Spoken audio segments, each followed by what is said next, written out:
Halo, kami dari kelompok 3 akan membuat video tentang konsep tenaga kerja.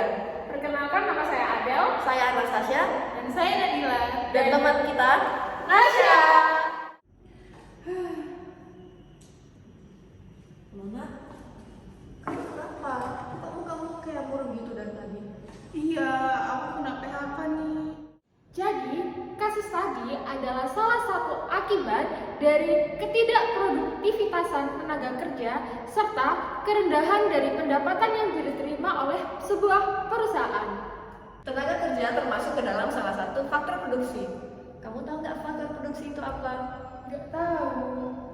Faktor produksi merupakan sumber daya yang digunakan untuk memproduksi barang atau jasa dalam memperoleh keuntungan. Ada 4 hal yang termasuk dalam faktor produksi. Yang pertama yaitu tenaga kerja atau labor. Tenaga kerja atau labor yaitu penduduk yang sudah masuk usia untuk bekerja, yang sudah aktif bekerja ataupun aktif untuk mencari pekerjaan, yang sudah mau dan juga yang mampu untuk melakukan pekerjaan. Yang kedua ada sumber daya fisik atau land. Sumber daya fisik merupakan semua kekayaan yang terdapat di alam semesta dan bahan baku lainnya yang digunakan di dalam proses produksi.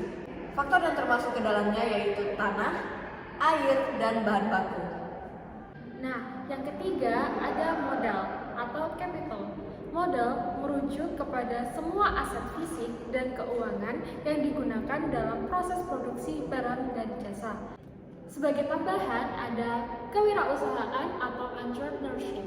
Entrepreneurship adalah penerapan kreativitas dan keinovasian untuk menghadapi permasalahan dan upaya untuk memanfaatkan peluang yang dihadapi orang setiap hari.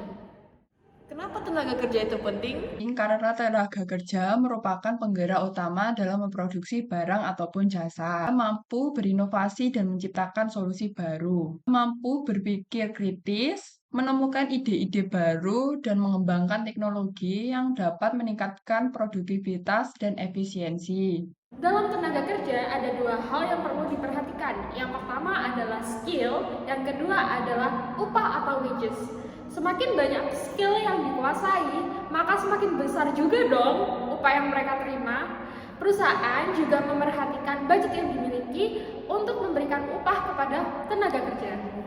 Permintaan akan tenaga kerja muncul sebab akibat adanya kebutuhan.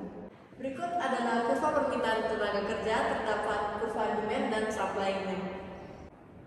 Nah, berikut adalah hubungan labor dengan pendapatan yang dihasilkan oleh suatu perusahaan. Di sini ada L, labor atau jumlah pekerja, Q, quantity itu quantity yang dihasilkan, delta MPL, marginal product of labor, P itu price, harga produknya, V MPL, value marginal product of labor, W wages, upahnya, dan profit. Jadi misalnya di sini jumlah pekerjanya ada 1, kuantitinya yang dihasilkan itu 25. Kalau 2 labor, kuantitinya 45 dan seterusnya. Nah, MPL itu didapat dari selisih kuantitinya. Kemudian price, harga produk, misalnya di sini $5. Kemudian VMPL itu hasil kali dari price dan MPL. Wages, misalnya upah pekerja di sini $10. Profit didapat dari VMPL dikurang upah. Jadi berdasarkan tabel ini, semakin banyak tenaga kerja itu tidak selamanya banyak menghasilkan keuntungan buat perusahaan. Karena semakin banyak tenaga kerja, maka tenaga kerja itu akan mengurangi produktivitasnya. Bisa dilihat di sini VMPL-nya tuh menurun, profitnya juga menurun. Nah, seperti yang kita ketahui, pada masa COVID, sangat banyak pekerja yang di PHK. Itu disebabkan oleh pendapatan yang didapatkan oleh perusahaan menurun, sedangkan itu tidak seimbang dengan jumlah pekerja yang ada di perusahaan. Bisa dilihat di berita tersebut, jadi Net TV itu mem-PHK karyawannya. Mengapa demikian? Karena rugi yang dimiliki oleh Net TV itu lebih banyak daripada income yang dihasilkan. Selain itu juga ada kebijakan pemerintah untuk pengalihan televisi analog ke televisi digital. Oleh sebab itu lebih efisien untuk mem-PHK karyawannya. Oh, berarti kita sebagai anak muda harus terus mengembangkan skill kita dong? Iya, supaya kita bisa bersaing di dunia kerja nanti, juga supaya kita tidak ketinggalan dengan kemajuan teknologi yang ada.